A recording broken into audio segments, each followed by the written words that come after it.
একটি রাষ্ট্রে সরকার জনগণের রক্ষক। তাদের দায়িত্ব মানুষের জান, মাল, অধিকার এবং সম্মান রক্ষা করা। কিন্তু যখন জনগণ দেখতে পায় দুর্নীতির বিরুদ্ধে অবস্থান নেওয়ার পরিবর্তে প্রভাবশালী ঋণখেলাপিরা আরও শক্তিশালী হয়ে উঠছে, সাধারণ মানুষের জীবনযাত্রার ব্যয় বাড়ছে, ভিন্নমতের মানুষ ভয় ও চাপের মুখে পড়ছে, তখন মানুষের মনে প্রশ্ন জাগে, রক্ষক কি তার দায়িত্ব পালন করছে নাকি পক্ষকে পরিণত হচ্ছে?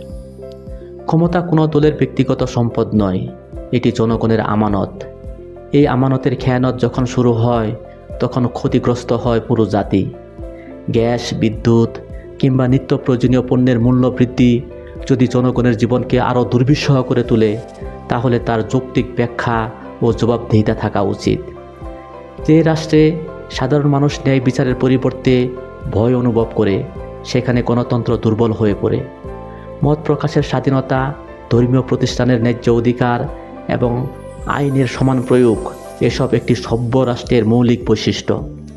ইতিহাস সাক্ষী, জনগণের দীর্ঘশ্বাস কখনো উপেক্ষিত থাকে না।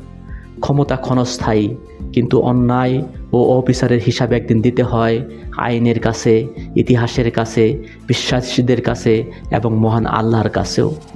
তাই আজ প্রয়োজন অন্ধ সমর্থন নয়, সচেতন নাগরিকত্ব। দল নয়, সত্যের পক্ষে দাঁড়ানো। ব্যক্তি নয়, ন্যায় বিচারকে প্রাধান্য দেওয়া। কারণ রাষ্ট্র টিকে থাকে জুলুমের উপর নয়, ন্যায়ের উপর। প্রশ্ন একটাই, আমরা কি নীরব দর্শক হয়ে থাকব, নাকি শান্তিপূর্ণ ও দায়িত্বশীল উপায়ে ন্যায়, জবাবদিহিতা এবং জনস্বার্থের পক্ষে কথা বলবো? যদি ন্যায়, জবাবদিহিতা এবং জনস্বার্থের পক্ষে থাকি, তাহলে ভিডিওটিতে একটি লাইক, একটি শেয়ার দিয়ে আমাদের সমর্থন করুন। আমরা ন্যায়ের পক্ষে থাকতে চাই, আপনাদের সবাইকে সাথে নিই। সবাইকে ধন্যবাদ। আসসালামু আলাইকুম।